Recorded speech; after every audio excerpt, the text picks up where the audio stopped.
When he stupefies your lonely Poros and attacks with your plundering Poro, but you gust him back to hand, and now you're the victor's mad. Excuse That never me. happened. It just happened. That cat's going ham. I'm playing right now. Are you playing? Oh. Yeah. We're starting. Dude, That cat's licking its you guys This is know the me. intro. I am getting stressed for tomorrow. This is the intro. Like, This is it. it's crunch time. We just get into it because I don't know if I should do the normal intro, if I should just go into how we're recording this. We have an hour, and then David is getting picked up for his flight 40 minutes after we're done filming and has not started packing yet. Yep. So we should probably start now by saying hello and welcome back to the Pick Group Podcast, Riftbound's #1 new podcast in the scene, where we talk about our favorite pieces of shiny cardboard week to week. And a lot to talk about this week because the regional qualifier for Lille just finished, and we got to talk about the results there. And then we're all leaving tomorrow, or Jared's leaving on Friday, to go to Atlanta for the regional qualifiers there. But before we get into all that, my name is Taz, and I'm joined here by the homies and the co-host. We got Gentle Giant. Hi. David Songbird. Hola. And it's just Jared. Hello. Before we talk about it, what's going on, guys? How's the last week for you guys? God, you're always starting this. Come on. You're always starting this. Ooh. Should I call names? Oh. Yeah. Yeah. All right, raise your hand. Giant, how was your last week? Really good. Really stressful. Yeah, you're in My What are you stressing anxiety, about? my stress is building. it deep. For what? I'm in it. For freaking Atlanta. Oh. I just want to win. Well, then do it. Just do I'm it. gonna do my best. Just play your Stellacorn, draw cards, win the game. But all right, so But prepping, yeah, I've prepping. just been testing, just been prepping, spending time with my wife because she just went to Hawaii, so she's gonna be gone for 2 weeks. So yeah, A lot Sorry, of we'll Riftbound keep to you be company. played. Yeah, we got you. thanks.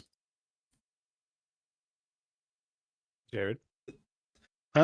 Jared, what about you? How you doing the last week? Good.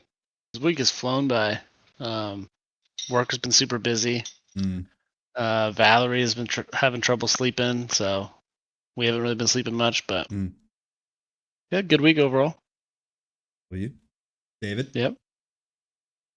I have a lot of FOMO. I miss watching a lot of the top 8. Mm. I watch a little bit here and there, but yeah, I miss a lot of Lille. So I need to catch up probably on the flight or while I'm there way early before check-in time. Yeah. No, we're probably gonna play some games though. I don't know. But yeah, same thing as Giant. I have been spending time with my wife, who's now gone to San Francisco, and I'm going to an event, and then I'm not gonna see her Separate for I don't know how coasts. many weeks. You're gonna be Yeah. so far. Sorry, I'll just have to play more Riftbound. Just married Yeah, to the true, game. true. Yeah, Yep. W. Yeah, week's been good.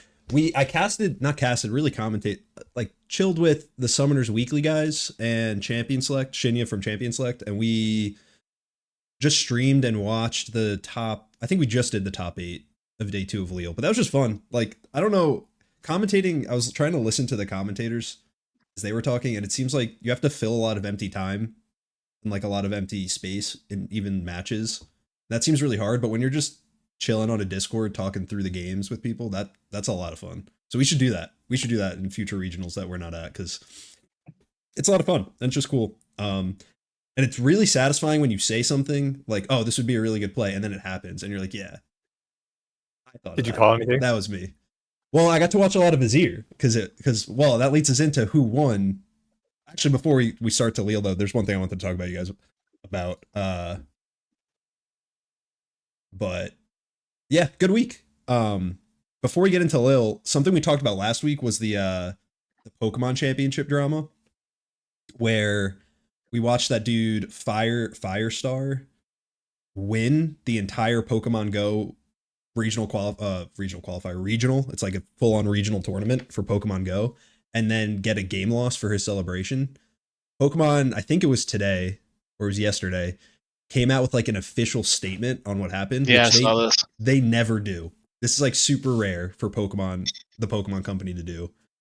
I won't read the whole thing because it was kind of about the 2 events that happened, but just the part that it's about Firestar says, during the Pokemon Go finals, we'd like to share some information which might not be known to the broader community. Prior to the final game incident, during Game 1 of the Bracket Reset series, a player was issued a warning for the action of hitting and shaking the table during gameplay. Actions such as these can have a negative impact on the experience of participants and disturb the match in progress. Then, during Game 5, the same player's behavior continued to be disruptive, shaking the table to the point that there was a disruption to the broadcast experience. These repeated infractions resulted in a penalty that was escalated to a game loss. So basically doubling down on the game loss decision and really interestingly making it about the broadcast experience when the reason that was given to him was unsportsmanlike conduct day of. So it kind of seems like they're trying to change the narrative to be something that won't get as much pushback. But what do you guys think hearing that they're kind of back in their decision? They're a bunch of bums. So was he actually told that he had a warning during the game? So that's still up in the air right now, but everything I've seen so far says no, that he wasn't aware of a warning. Yeah. But even then, like, that last bit wasn't bad. It was after the game was done. You're not disrupting anything if you've already won. And Pokemon Go is kind of like a physical game. Like, you're tapping your screen repeatedly for basically, I don't know, 5 minutes straight, however long the matches last. So I get if you're like tapping the screen, but also excited, it might be a little exaggerated where you're shaking the table a little bit, but I didn't notice any broadcast interference or disruption in watching it back. I saw one clip of him like hitting the table, like he kind of pounded the table a little bit, but it didn't look like it was that much. Yeah. But I don't know. Wait, it said it interfered with the broadcast. Did it actually? I tried to watch some of it back to see if like maybe the camera shook a little bit, but I didn't notice doing this anything. Yeah, even when he was wiggling. I don't know. But yeah, just interesting that they came out. Giant, you specifically can't read through the Twitter comments because they're okay. So majority of people are like, this is BS and getting really upset. There are more people than I would have thought that are coming to the defense of the judges and Pokemon and the Pokemon community, Pokemon company, saying like, oh, see guys, like he got a warning, like he knew what he was doing was wrong, like, and then he kept doing it. See, like it's justified. But my first thought there is, we saw what took them from warning to escalating to game loss was kind of BS. So why would I trust that warning in the first place? You know what I mean? And then even if there was a warning, right? Like even if there was a still warning, BS.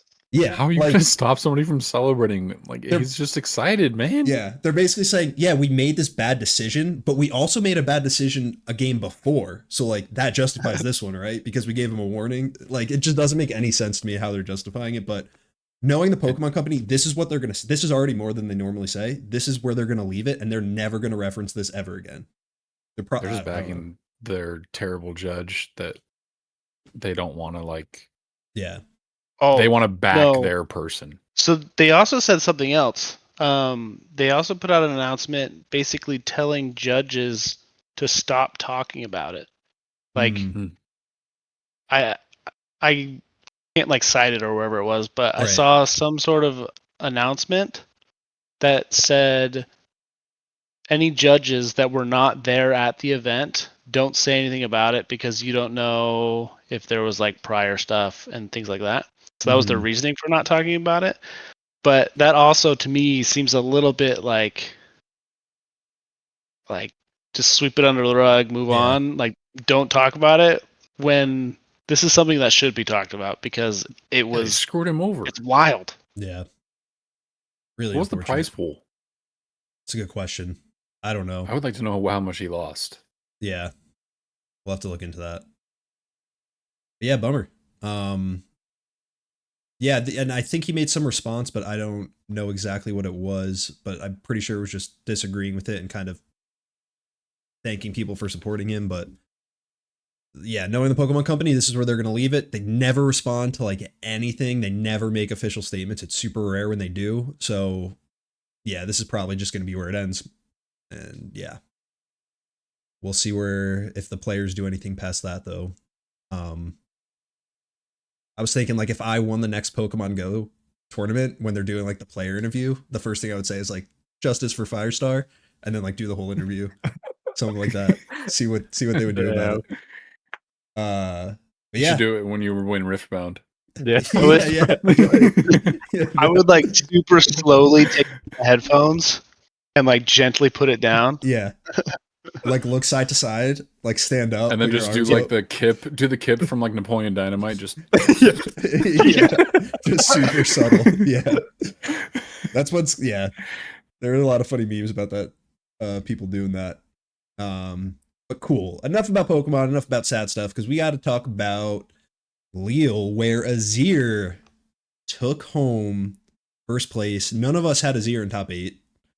I would say the person who got the most things right was Jared, who called an Annie, Of course. in top 8. yeah, wait till you hear why he was there. True. Huh? Also, It's actually a she. Prismaticism? No, Annie. No, the Annie. I'm talking about the player. Well, I'm talking. Okay.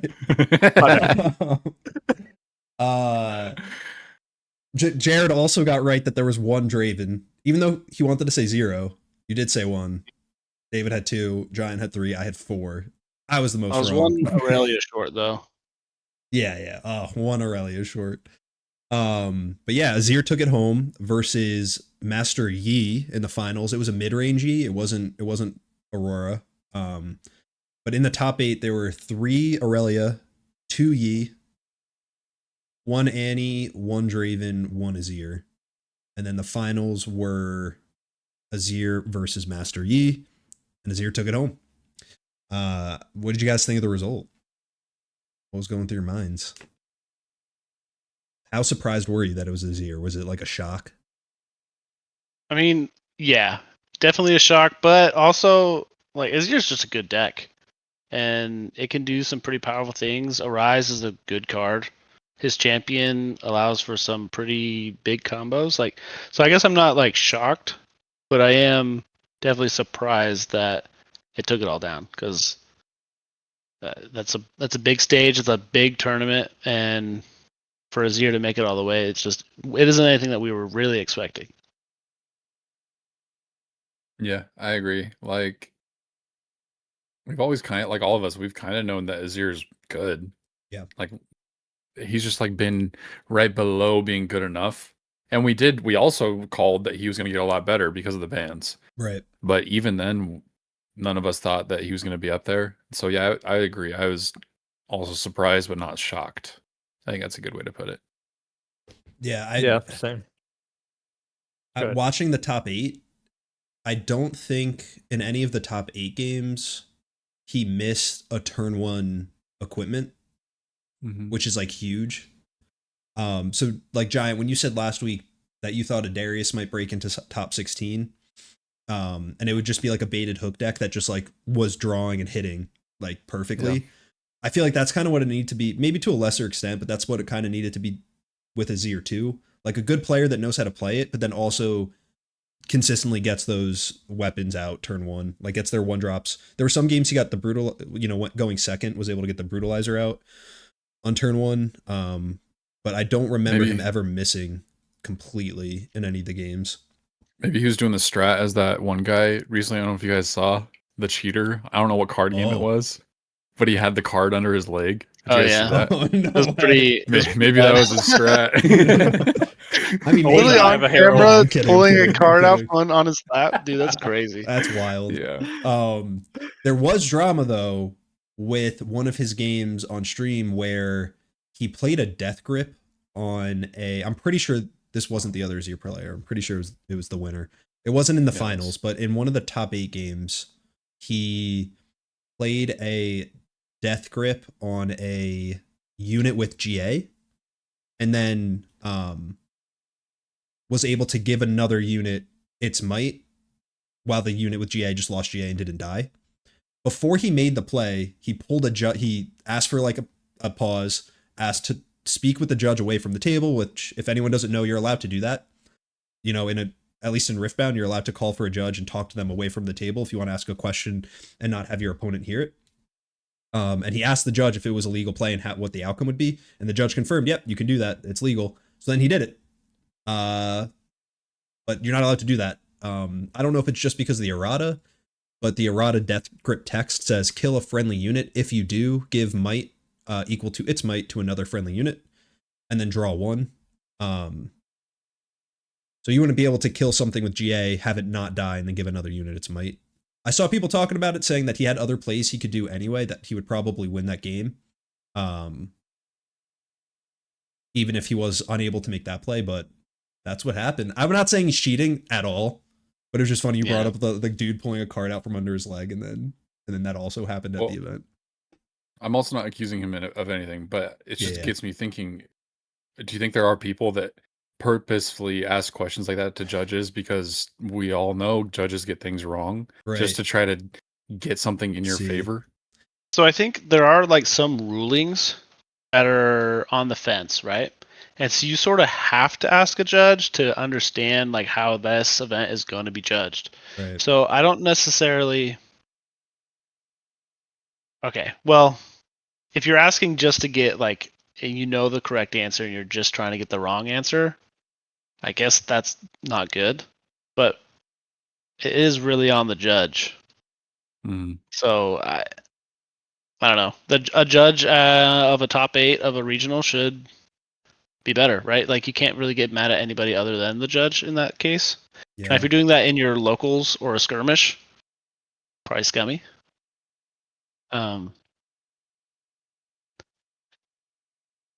Yeah. No, I agree. I think there might be people like that. I like to think that there's not many, and I don't think that's what he was doing in this situation, because there are still some rules that it's hard when something used to work one way and then it got changed, or like there was a debate over which way it worked, and then or even Sorry. No, go ahead. When was this errata? When did the errata happen for this one? Was that the beginning of Spirit Forge? This was the one that also errataed like Icathian Rain and Falling Star. Yeah, it was the Spirit Forge. It was a while ago. Yeah. It was forever ago. Yeah. It's hard when like when there's a card that's like ambiguous and the community goes back and forth in which way it is, and then momentarily we get them to officially say it's one way, but then when the official rules, like it gets errated or whatever, it's the other way. I always get confused on like where it landed. I remember both options, and I remember thinking both were valid, but I forget like where it landed. And then you probably want to ask a judge first before doing anything, because you don't want to give information. And you don't want to make the play and then like the other player questions it and then you're not confident if it's right or wrong, because you don't want to cheat them and be like, no, I'm sure it works this way. So I'm sure that's just like, I was just gonna ask you, since you were like our AZIR player for a bit. Oh yeah. How would you have played that? I would have assumed that you wouldn't get the might if the unit didn't die. Okay. But are you sure? No. No. I'm not sure, and it wouldn't come up much either playing AZIR, because you're normally only attaching your GA to your AZIR champion unit. And like I don't think I've ever tried to like needed to death grip it. Yeah. It's like it is super niche. Yeah. And again, it depends on the judge. Yeah. So yeah, because I think someone was saying when watching them play, they were like, oh, but he's playing this deck. How does he not, like, these are all of his cards. Like, how has he not thought of this interaction before? But playing AZIR, like, I don't think I've ever, it's like totally believable he could have played this deck and this never came. And I also, like, I think you can think about the interaction and not know for sure if it's legal or not. Mm-hmm. Yeah. Like if it is, if not, and so I think there's a line, because the correct thing to do is to ask a judge and get the answer, right? So he did the correct thing. So I don't really think that you could ever call it cheating. I don't know. Yep, I agree. That would be pretty sucky of someone though to like know the ruling and then just want it to be the other way and see if the judge lets it slide. Not lets it slide, but gets it incorrect. And then you kind of have the backup to be like, well, I asked a judge. They've ruled it this way. But I mean, even then, it's on the judge, right? Yeah. But also, to be fair, if there's a rule by a judge that you don't like, can't you just get the higher judge? Yeah, you can appeal it for sure. Mm-hmm. Yeah. But yeah, I was surprised just because AZIR kind of getting into the metagame of Lille, there was 14% Aurelia and 12% Draven. So that was the top 2 played decks. And then 22% of Aurelia converted to day 2 and 20% of Draven. So they were played a lot and they converted the best, like a ton of them. Aurelia had a 57% win rate. Draven had a 55% win rate, which, like in a TCG, that's substantial. I don't like these matchups as an AZIR player, so I'm really interested to see what his Swiss rounds looked like. He went undefeated. I think he had 1 draw, maybe 2 draws, and no losses. So he either completely dodged Aurelia and Draven, or I don't know. Yeah, he had 2 draws. Maybe Because Prismatis hasn't played against all the Aurelias. Yeah, that's true. Giant and I were talking earlier how Prismaticism made it to top 4 on Annie, which was huge. His list is really cool. I actually am thinking about playing it in Atlanta. He played 11 total Aurelias in his Swiss rounds. There's 13 rounds of Swiss. He played 11 Aurelia. That's crazy. Which I watched a video of him on the deck, and I think he said he liked the Aurelia matchup. I think it was 11. Maybe it was 10. Maybe it was 10 Aurelia. But he played like a very large amount of Aurelias. So like, yeah, that got me thinking, like, if you're the AZIR player and you get that what would you call it? That run. I don't know if you're going 11-02. Yeah, these tournaments are weird because, for example, when we went to Vegas, I played Ezreal trying to target Draven and Aurelia with my deck, and I didn't play a single Draven and Aurelia the whole time I was there. So like, I think I played 1 Draven, no Aurelia. Yeah, the way that these things work, it's so like you could either hit the meta completely or you completely dodge it because there's such a wide variety of decks. Right. Yeah. And that goes back to like kind of the metal cards, how it impacts the meta, where you kind of have this incentive to play underrepresented decks, which makes them more represented than they normally would be, which I think is cool. But yeah, this is probably a good segue into what you were bringing up before, Giant, about how you can make day 2 at the regional qualifier, but have no chance to make top 8. And this has caused some discourse on Twitter, where some people are okay with it and other people think it's silly. But essentially, because you need 18 points to get to day 2, 3 points for a win, 1 point for a draw out of 8 rounds day 1. So basically, you need 6 wins or 7 wins and 6 or more wins, or then the amount of wins and draws, whatever, to add to 18 points. But based on your record, if you're at like the bottom of just making it into day 2, there's no chance you make it to top 8. How do you guys feel about that? Well, it wasn't like that in Vegas. It was like that in Lille because there were more people playing. So, which confuses me a little bit because I'm pretty sure the tournament before Vegas, they only had 7 rounds day 1. I think the tournament they had different day 2 requirements though. Yeah, it was like top. Okay. Was it 64? I think 64 or something that made it to day 2. Yeah, something it was different. Okay, right. But yeah, in general, I disagree with you having 0 chance. Like, I think it should be figured out to a way, like whether that means more rounds or whatever. I don't actually know what the answer is, but if you make it to day 2, you should. If you go flawless, you should be able to make it to top cut. You should at least have a chance, right? Yeah. That's how I feel about it. Yeah, a lot of people agree with you. I think most card games try to do that. There was an issue, I think, in early Flesh and Blood where that happened, and they fixed it immediately. We are also playing. These are regional qualifiers, and so we're also playing for the regional qualification, which is not just top 8. Mm-hmm. So you are playing for, like, sure, you can't make top 8, but you can still qualify, most likely. I'm assuming so, because it's like 32 or something like that, right? Or is it 64? 64. Yeah, so you can absolutely still qualify. You're still playing for best ofs if that's on the table, for depending on your deck. So I don't necessarily think it's the end of the world for Riftbound, especially for regional qualifiers. Now, if we're talking about regionals, whenever that is, or worlds, then definitely they need to change that. You have to be able to win the tournament if you're in a regional or a worlds.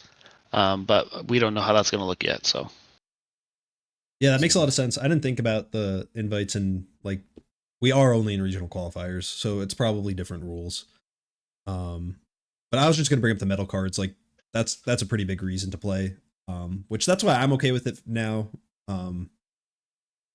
With how it works. But then yeah, they should probably do like in a regional and in worlds, they do like a certain amount of Swiss day 1 and then a hard cutoff. Like they did for like Houston regional qualifier, a hard cutoff at like 128 or top 64, whatever they decide. And then it's just a bracket at that point, you know, like single a limb, maybe double a limb bracket on day 2. Double limb would be dope. Double limb would be dope. It would probably have to be like top 64 or top 32 though, because it would go on so long. Well, unless they make it 3 days, which that's cool too. If they do like a day 1 of Swiss, a day 2 bracket, and then a day 3 top 8, that would be really dope. That would be cool. Pretty hype. What's David think? Yeah, where you at, David? David's thinking about packing. Hey, you're competing. You're competing. Yeah, the next not one. in Atlanta, but yeah, I know. So this matters to you. No, I definitely think that day 2 should obviously make top 8. It's kind of silly, but also, I don't know. You guys covered everything. It's a regional qualifier. It is still serious. No, I think it's just dumb. 100% day 2, you should get into top 8, or at least have the chance to. Right. Yeah. Otherwise, yeah, the new format or a new format could be good, like what you guys are saying, because you guys are just doing what's the thing you guys do on Friday? Oh, the competitors. Pre-riff challenge. Something like that. Challenge or something. Yeah. Yeah. So instead of that, just start the tournament early. 3 days of competing. Be cool. Jared, your dog is so cute. He is really cute. Yeah, Giant's cat was like going crazy. It's like on X Games mode, like, and now we got the dog.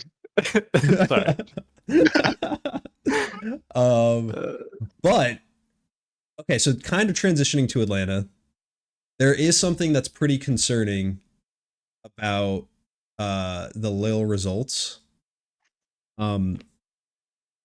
Okay, we said top 8 was 3, or the finals was between AZIR and Master Yi. And then top 4 was that AZIR and Master Yi, and Annie and Draven. Yeah. And then the rest of the top 8 that lost the first round was 3 Aurelias and another Master Yi. So a lot of people looked at that and were like, whoa, 3 Aurelias made top 8 and none of them made it to the semifinals. None of them made them to the finals. Well, there was 3 Aurelia in top 8, 9 Aurelia in top 16, and 16 Aurelia in top 32. From top 32, that's crazy. So there was also one Yasuo. We can just lump him in with the rest of them. Yeah, true. He's like Aurelia 18th. But honestly, that says more to me about Aurelia than AZIR winning says about AZIR. Like, Aurelia's a problem. This is going to be a problem in Atlanta. Or maybe it's not, because people are going to pick up, like, AZIR and think, like, whoa, this deck is so good, it just won. But, like, if I'm looking at these results and I'm thinking I want to play the best deck, it's clearly Aurelia by a long shot. I don't know. Yeah, I think it's possible. I think if people are going to be picking up AZIR, I don't think they're going to have the time that they expect just because it won. Right. AZIR's a good deck, but You're gonna pick it up and play it for 2 weeks and be able to play at that level? Well, even then, I think even if you had time to play it, like, I don't know if it is the strongest tournament deck. I don't think it is. Yeah, I think high rolling, like Taz said, it could that be. turn one weapon. Yeah, it's really important. Yeah, but also AZIR winning means that people are probably going to side in or put a little bit more hate into their sideboard for gear, and that could hurt him a lot. Yeah, but that also hurts Aurelia. Yeah, true. So, which I think not as bad. They probably already had the gear hate for Aurelia, though. At least that was my experience on AZIR when I was playing, and people started siding in. What's the unit that when it conquers it kills a gear? Adaptatron. That just like when you get Adaptatron Ride the Wind, Adaptatron double conquer, and it kills you 2 BF swords or a BF sword and a GA or a GA and a brutalizer. And that was already happening, and that's because of Aurelia. So, yeah. How many? Do we know how many Dravens were top 32? 13 and top 64. 2, 3. Okay. 4, 5 and top 32. Yeah, Draven did very well. It did very well. 20% day 2. 20% of day 2 were Dravens, so a fifth of all of day 2 were Dravens. Yeah, that's really good. And it had the best conversion rate of any deck at 28%. Meaning 28% of the people that played Draven made it to day 2. That's crazy. All right, question. Yeah. Is AZIR making top 16, yes or no, at Atlanta? So, that's a good question. No, why? You think it's a fraud? It's a specialist deck. That deck's poop. You said yeah. Do I think AZIR's going to win again? Absolutely not. Do I think it's going to take top 8? No. But you said top 16? Yeah. Yeah, I think there will be one top 16. Jared? On the fence? I don't know. I'm not sure. I mean, like it is a good deck. It has a couple of good combat tricks. Like it has a big strong combo. But for it to make it through such a long tournament, it's difficult. It's gonna drop.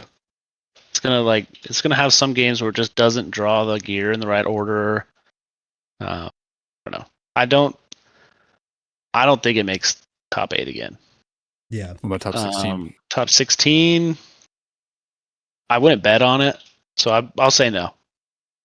Okay. I think I'm on the because I'm on the no because the matchup is really hard against Aurelia, and I think there's going to be a ton. And you also struggle with Ferris Forerunner, which every red deck is going to be playing, and there's going to be a lot of red decks. So like that's going to be a big part of the meta share. So it's going to be really dependent on your run and like your matchups that you just kind of get lucked into. But when I'm looking at the stats for Lille, 21% of AZIR's converted to day 2. So 21% of the people that played it converted over to day 2, which is as much as Kaisa. Really so good conversion rate. It had a 53% win rate, which is good. 53% is good. And then 6 of them were in top 64, which was more than I was expecting. It was the third most represented deck in top 64 behind Aurelia and Draven. There was 5 Kaisas, 4 Ys, but 6 AZIRs. Yeah, so there was significantly less AZIRs too. So when you take that into account, with now more people are going to be playing it, so there's more of a chance of someone getting the right streak and being able to play and get through. I think we'll see at least one top 16, at least one AZIR. Yeah, I'm confident with that. And it's going to be me. No, I'm kidding. I don't have a competitor badge yet, but might be able to get one. We'll see. What's up with Europeans being terrible at Victor? Yeah, what's up with Victor that? sucks, man. No, he doesn't. He's fraudulent as well. I think and now that fraudulent. AZIR is here, like I hate AZIR players. I always forget his tag. Your Cam. Oh, am I messed up? No, you're good. Are we better? Mo, Giant, you played him in Las Vegas? Yeah. Emotional. He's the biggest Victor hater in the world. Have you guys checked out his Twitter? I've been seeing that. Yeah. But he backs it up. He looks at all of does. like the stats and like the conversion rates. And he's definitely onto something in the sense of, I don't want to say like Victor's a bad deck, yes or no, but in the sense of how much it's represented versus how well it does, it's definitely disproportionately represented. Like you would expect for a deck to be played as much as he is, for it to have better results, which it clearly doesn't. I mean, in Lille, it converted at a 13% rate, a 14% rate, which is like, I guess pretty good. But 49% win rate and only 2 in top 64. So I don't know. I think, yeah, I agree. Victor's a fraud. I think it's a deck building issue. I think I do people are too. building it wrong. If you're ever doing a completely unitless Victor, you're trolling. Yeah. Mm-hmm. I think people That's just what That most people are idea is doing. no. That's what most people are doing. Like David's version Yeah. is way better. True. Yeah. Well, David's also just better. So Dave's just better. True. yeah. But yeah, that's all I really had for the Lille conversation. Are there any other decks you guys are interested? I have like the stats up. Are there any other decks you're interested in knowing how they did? Giant and I were talking earlier. Like overall. Annie overall had a 24% conversion rate, which is very high, and a 54% win rate, which is also very high. 3 were in top 64, and then obviously Prismaticism took his Annie list to top 4, where he lost to the AZIR player. I believe. Darius did pretty good. Yep. Oh, Darius. Like not really, but he did like not bad. Also converted at 24%, which is great. And had a 51% win rate. There was only 1 in top 64. But yeah, it was like you said, it was a baited hook deck. Probably just had a really good run with good matchups, hit his units. And yeah. Wasn't in top 16, like your prediction, but you were like on directionally correct. It did pretty well. What about Fiora? Yeah. Computer, what about Fiora? So interesting. Fiora converted at about a 10% conversion rate. So 10%. Oof. So if 10% of the people that played it, about 80 people played it, 8 of them made day 2, but had a 45% win rate. And 3 of them made top 64. So a little disappointing. I feel like the meta is kind of hard for Fiora. It just seems rough. I haven't played a lot of it, but like, I don't think you like sitting down and being across from an Aurelia or a Draven playing Fiora, right? Yeah. And that's kind of what you have to honest. think.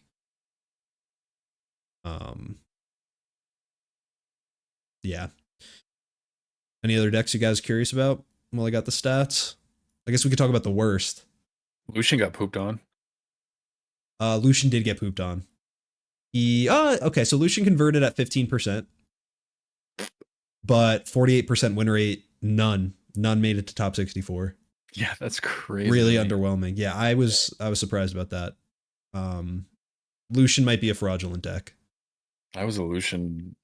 He's just so fun. Yeah. I wonder, like, he's a little bit gimmicky. Yeah. Trying to get like multiple points off of conquerors and whatnot. And then that falls over to any sort of gear hate. And he has no answer to any sort of gear hate. So I could see, like, maybe it is, maybe it's either like a deck building issue or it's a lack of draw that he just can't handle. I think it's a deck building issue. And this might sound weird. Like a lot of Lucians, almost all of them probably they're doing like, like Ferris Forerunners 3 of. And weirdly enough, I don't even know if you run Ferris Forerunner in Lucian. I know it sounds weird, but yeah, the success that I have seen from Lucian is like a lot more like cheaper units, and because you're big anyway on attack, and yeah, I'm not sure if it's the correct list what they're going for.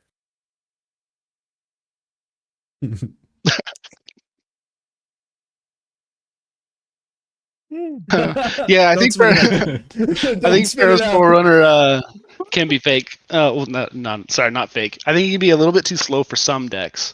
Yeah.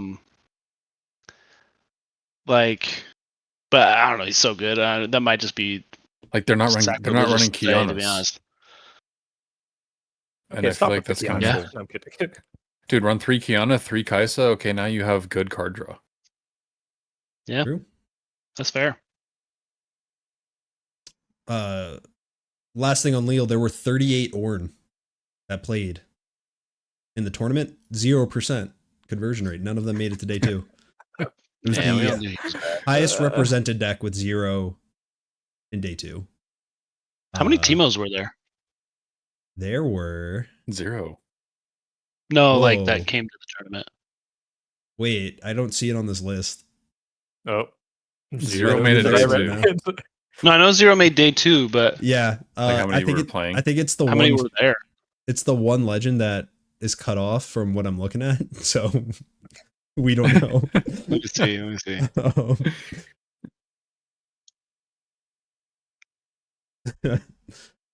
What about Garen? Garen had 21 and He one made of them day made it. 2. Yeah, Nice. 36% win rate though. It was the lowest win rate. Imagine not making day 2 on any of those champions when Garen did. Like, Yeah. come on, bruh. 36% win rate though. 36, huh? 36. That's the second. We got 2 people second time saying somebody sex said podcast. Pilot Renata for the lowest win rate is 36. Nice. Yeah. Teemo, there was 26 Teemo. And I don't know how to see their win rate. Oh, wait. I think at least one made it, because I thought the only decks that had no one make day 2 was Rumble, Ornn, and Renata. No, I don't think Teemo did. No, I think Rumble. Rip. I thought Rumble made one. I'm seeing, at least what I'm looking at, I'm seeing 0. Oh.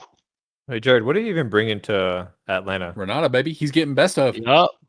Going for Alrighty. Renata. We're getting Let's 2 go. best ofs in this Two best ofs. podcast. We're getting 2 best ofs. Wow, 2 people in this car getting best ofs? That's crazy. crazy. And Can then we the interview you guys? following Can I interview you guys tournament, after you are get getting it? your best ofs. Yeah. True. Yeah, locked in Hartford. Yeah, my Renata list is either going to be like best of or worst of. Because it is something. I like it. It's cool. It's I a like brew. it. Yeah. I think it's cool. Yeah. I think you But yeah. it'll either I be don't see why not you. good enough or definitely not. Yeah, I mean, with decks like that, I mean, we could transition to Atlanta now. Giant and Jared both playing in the main event in Atlanta. David and I will be playing side events, and I might be able to get a competitor badge. It's up in the air. We'll see. But either way, probably just going to be playing on AZIR. But yeah, how are you two feeling about the main event? How's prep been going? Matchups, deck It's been going list. great. Oh, you go first, Jared. It's been going great. Looking up the when did you like lock in Renata? I don't know. I messaged Yesterday. you guys. Yeah. What? It was. Okay. It wasn't yesterday. I'm kidding. It might have been like yesterday's ago. yesterday. Yeah, I'm gonna be honest. Like, I'm just not super excited about any decks right now. So, but Renata is the one that seems like I'm having fun playing it. Mm-hmm. So I decided to just go with it. I think that this deck list it's interesting. It's definitely got some. It's a little spicy. It is, yeah. Anything you want to leak? I'm gonna play Time Warp. Hopefully a lot, Yeah. which every Renata does. So that's about it. That's all you get. Yeah, Spoilers. yeah. We'll talk about it later, I guess. Okay. Dope. Yeah. Giant prep deck list. I'm nervous. Feelings. I'm really nervous. This type of list I'm playing is very different than what I'm used to playing. Mm-hmm. I do think it's better. And it is along the same lines as the guy that just took 18th. I already was playing that kind of style before I even saw his list. His is different than mine. I think I've made a couple changes because of his list. But Yeah, I'm nervous, especially because he did so well. Now I feel like there's going to be a lot of Yasuo players that just have a better list to work with. You know what I mean? Yeah, Yeah. because So a lot of the Yasuo lists were bad yeah, for like a little really bit there. bad. Yeah, And I'm not gonna like point out exactly what because I don't want people to change things. But in my opinion, there are a handful of things in that guy's deck that I think are bad. yeah. So I yeah, guess the good thing is though, like I guess definitely if you're going for a middle card, you don't want more people playing the deck. But yeah, how many people are going to pick it up in a week and like actually be a threat to your placement when you've been playing it forever? You know, it'll just be the same people that have been playing Yasuo but are changing their. I see what you're list. saying. Yeah. Yeah. Well, 41 went to Lille. 3 of them made day 2, and it had a 40% win rate overall. So I don't know if anyone's looking at that, and you're not getting new Yasuo players. So yeah, you just gotta beat out the existing ones, I think. And yeah, That's the I most don't that see have made it why to not day you. 2. Yeah, I wish I was Yeah. playing Yasuo, but I don't think there's much reason for me to. Let's secure it for the group. You just got to stick to your plan of knocking the other ones out. True. Yeah. Yeah, I'm just gonna go Yeah. find some Yasuos and take them out. Yeah. David, how are you feeling about side events? I'm You excited. bringing Victor? Yeah, I think I'm Victor, and then I have Fiora too, but I think Victor is still nice. It's my comfort pick. Yeah, I like your You Victor. know? Your Victor list is really cool. A lot better than I don't know what the top Victor was. Did anyone look at it for Lil? Was it on no units or anything? I feel like it couldn't have been because I think that was poop. No, probably I similar to actually yours. like his list though. It was no. He does like some actually psychopath tech where he puts in Vanguard armories and Jace and then just swaps it all out. Oh, At he was least on an looking at his armory sideboard. thing. Yeah. Interesting. Which I really like. Like first game you surprise them, then they tech in gear hate, you swap it all out for I think it was like I see. Faithful Manufacturers where his 3 drops get Interesting. swapped out for Jace, and then I don't remember what else he brought in. If I played That's cool Victor, list. I would play an aggro list. Personally. I mean, Yeah. David Jersa is pretty. It's kind of aggressive in the sense of like the Yeah. Zinzaos, 246 baby. Jinzhaos. Yeah. Yeah. But yeah, for the last topic, I think because this is something I wanted to talk about with you guys anyway, is I want to talk about like when you sit down at a table and you see what you're playing against, how do you approach that? Like what goes through your head? Do you have like a checklist? Almost every single time I go, oh crap. It doesn't even matter what I'm against. Like, because my brain is just like, oh no. Because it's like it's either this guy's playing an OP deck or this guy's playing a weird deck that I don't know how to play against. Yeah. And I'm just like, what do I do? So almost every time I get worried right at the start. Yeah. But I love fighting like the meta decks, like the decks that I should lose to, and trying to beat them. But I do agree with Giant, like fighting the stuff that is like out of left field and I have no game plan. I'm just like, oh crap. Yeah. All right. Let's gamble, baby. It's tough, yeah. Especially because like it could be like 1 or 2 turns that swing a game completely, and if you don't know what they do, you can like misplay. You can make like an obvious misplay in hindsight, but you didn't know their deck well enough to know. Yeah. But yeah, I try to like do like a little checklist based on their deck and colors of like, is my base safe against this deck? Like, can I play something in base and have it be safe, or can they threaten it? And then if they can, how? And then, is my hand safe? Like, do I have to try to play cards aggressively because I'm afraid they're going to rip them out with like a Mind Splitter or a Sabotage, especially as like a AZIR. Sometimes I've played a Rise late in the game for like on 2 equipment, just because I knew next turn they were probably going to rip it out of my hand. Yeah.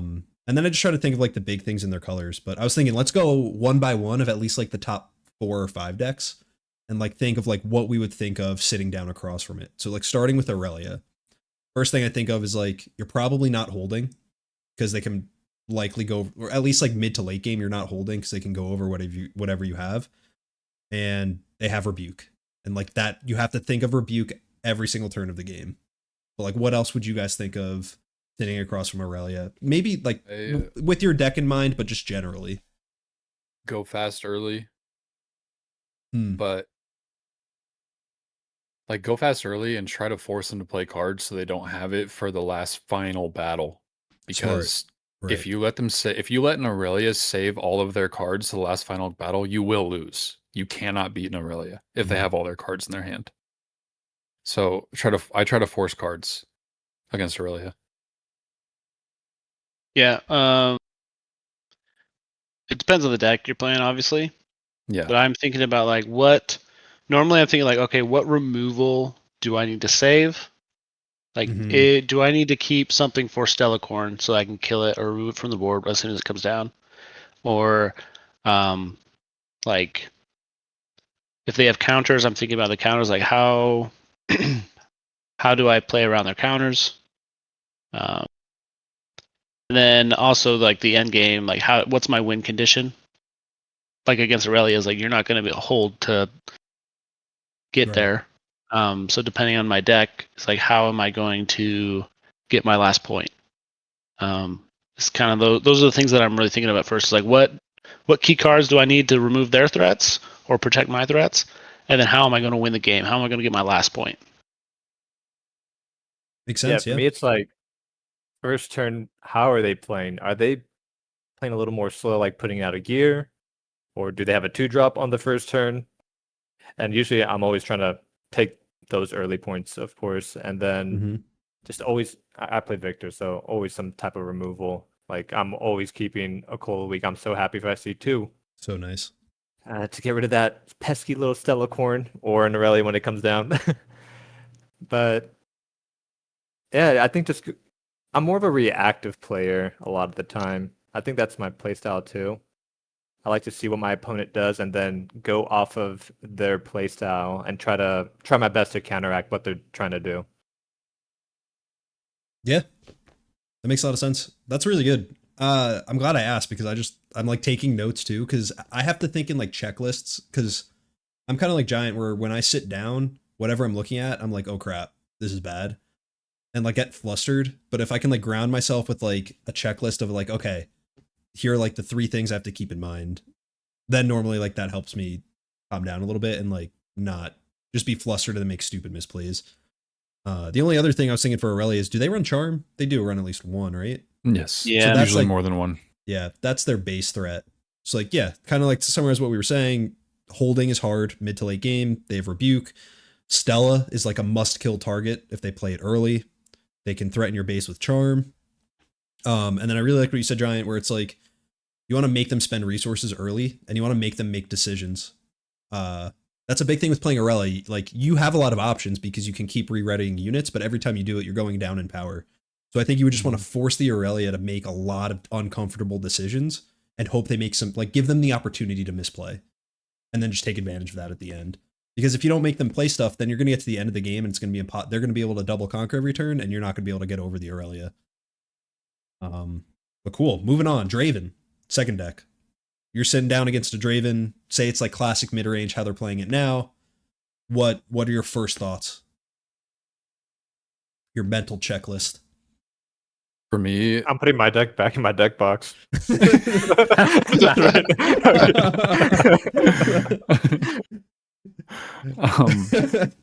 For me, it's kind of the same thing. I want to try to take the early game aggression if I can. I don't want them to get early points because if you let a Draven chill, okay, like first turn, whatever, he plays a 2-drop, and then he goes onto a battlefield, and then he plays another 2-drop, and then he plays an Noxus Hopeful, and then the next turn he plays the freaking Ferris Forerunner. At that point, like if he is allowed to just do that line, it's just over. Like I feel like it's just over. Yeah. So like unless I have like dominated the early game and it was like 4-0 or whatever, but shutting him down early is how I think about it. Yeah. Tempo. For that matchup, I feel like I go a lot slower. I kind of try to play 1-for-1, and I just really try to starve him from winning combats. because that's like the worst thing you do against Draven, right? Just give him a full deck of cards in his hand. And I don't know, as long as I don't even mind being behind against that matchup, as long as I know he doesn't have a big hand, and eventually I'll be able to do my game plan and hopefully clutch it out. But I don't know, that matchup is really hard. Yeah. Jared, thoughts? Sitting across from a Draven? Yeah, man. I used to like it, then I hated it as Ezreal. I liked it for a little bit, then I hated it when it was Sabotage or whatever, like Detonate, and then I switched to Renata. That's probably not very good for Renata, to be honest. But we'll see. I think the things that I'm looking for against him is, like you said, just try to not let him get free combats, like win unnecessary combats.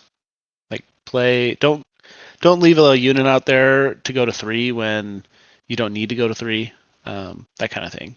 Mm-hmm. It's like, don't just play smart and don't allow him to get unnecessary combat wins to get more cards, where you could play a little bit slower and maybe avoid some of that resource. But it's tough. He's a good legend, actually. He's a good legend, yeah. Turns out. I think a big part about Draven is, I agree, but also you can't play too scared.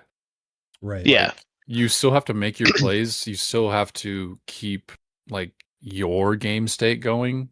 Like, if you just don't do anything because you're scared of giving that Draven cards, you're gonna lose anyway. Yeah. So like Jared said, like yeah, don't do unnecessary conquers or whatever, but you still have to make your plays. Yeah. If you give him a card draw because you go to 4, it's not the end of the world. Like, you still have to go to 4. Yeah.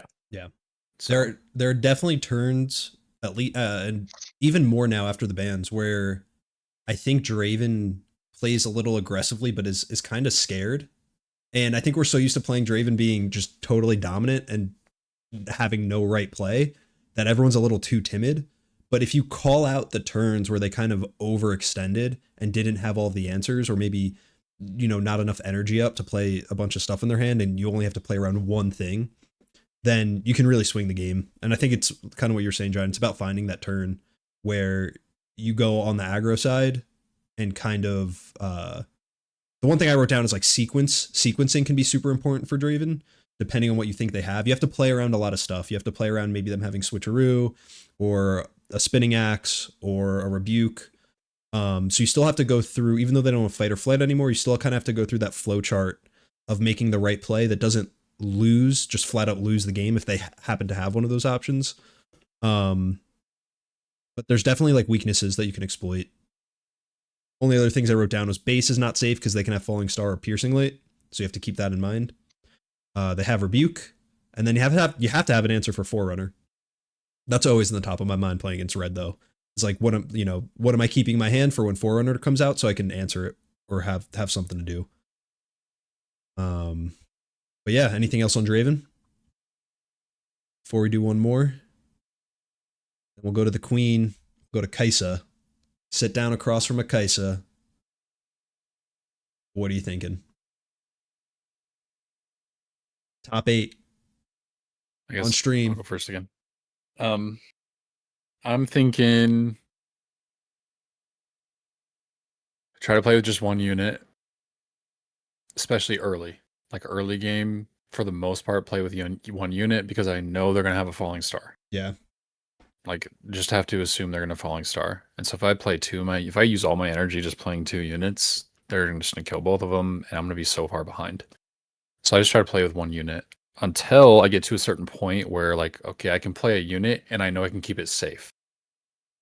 So that's just the way that I think about it. Yeah, it's just like make our numbers awkward. If you play 2 units so that they can get good value from Singularity, and you don't have an answer for that, like, you misplayed. If you play units where they can get maximum value out of their falling stars, you misplayed.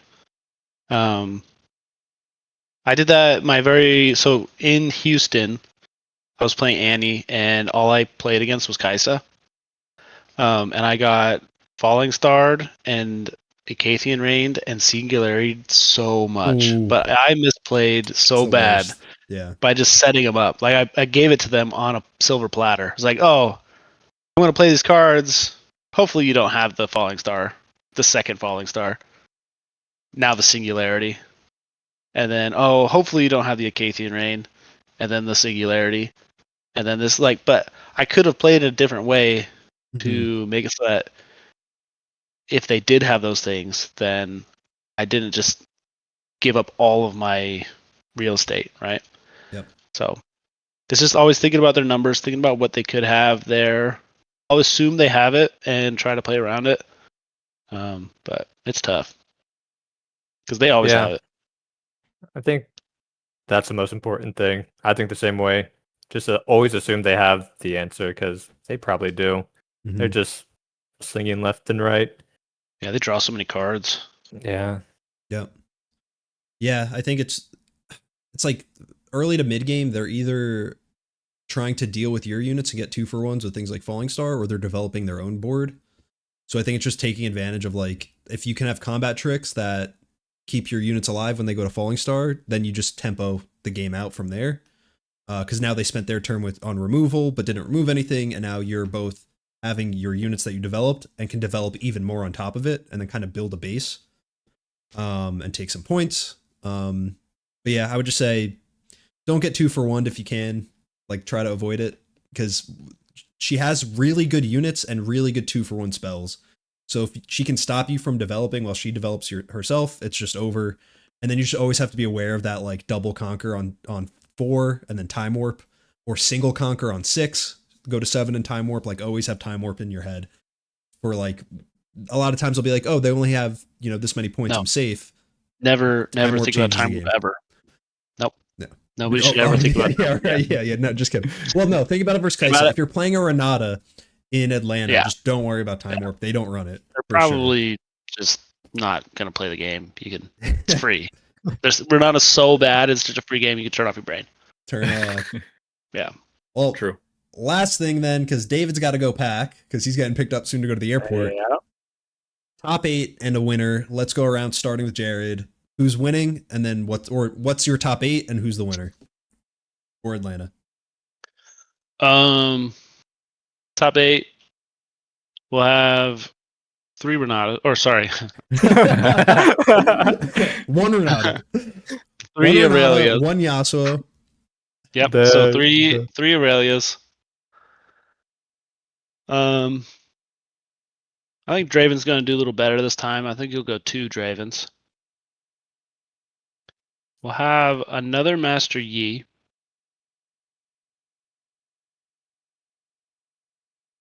How many do I have now? 7. Is it 6? Oh. Wait, I'm already at 7? 6, 7. You had 3 Aurelia, 2 Draven, and a Yi. Oh, yeah. That would be 6. And then a Yasuo. Okay, so that's 7. And then a Renata. Wait, what? Renata. No, there's not going to be a Renata. I'm feeling Ezreal this time. I think Ezreal's going to figure it out. I think Ezreal does better when he realizes what the meta's actually being. He can build the deck to answer metas pretty well. So I think he's going to thrive after seeing these updated lists and things like that. So And the I think winner? he'll be in there.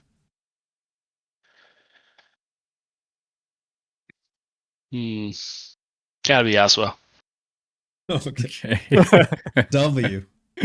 Yeah. He's letting us catch up to his points. Nice. Giant, you next? 2 Yi, 3 Aurelia, 2 Draven, and my sneaky pick is a set. Oh, interesting. I think that's wild. I agree. I think that's Okay? wild. I thought Annie was wild. Wait, Set's winning it? No.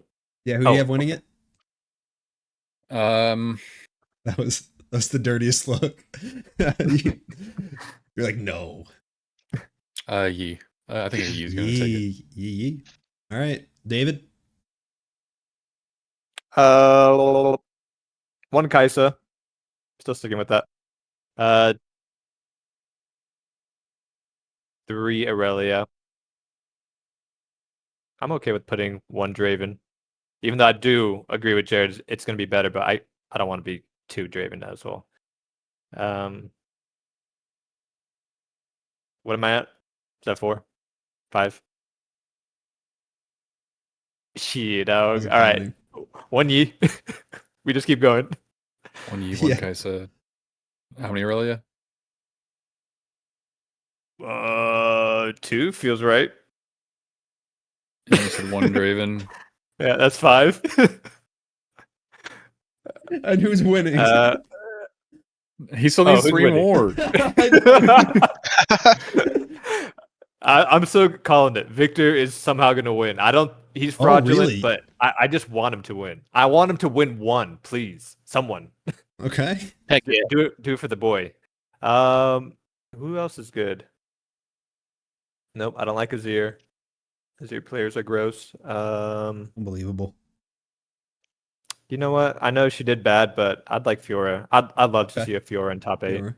I could see it. Yeah. I I got. don't know what else. Oh wait, did you say winner? I think he has 1 more. Oh He really? said Victor winning. Victor Just put winning. another Aurelia. It's fine. Just It's probably another going to be Aurelia. another Aurelia. Yeah. I think we have a similar list if I remember what yours is correctly. I had 4 Aurelia, 2 Draven, 1 Yi, 1 Kaisa, with Aurelia winning it. That's the smooth. But That's probably going to be right or close to it. thanks. I'll get some points. Or Jared's is because there's going to be a Yasuo in top 8. Let's freaking go. Yeah, let's go. Winning it. But yeah, after this, we can really start focusing on set 3 now. Because at this point, this has been the only thing keeping us on like playtesting Finally. set 2. I'm excited to play I'm Jin. kind of man. excited So for done. Atlanta to be over. So now we can Yes. move on to Unleashed. But like I'm still gonna obviously Atlanta's still gonna be sick. But that's all the time we got. David's got to go pack because he's got to leave for his flight because some reason he booked a red eye to get into Atlanta at 7 a.m. tomorrow. Cheap ticket, baby.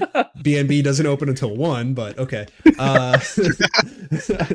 That's it for today. If you made it this far, thanks for watching. And if you see us in Atlanta, come say what's up because that would be pretty sick. But until then, see you guys either Atlanta or next week. Peace. Peace.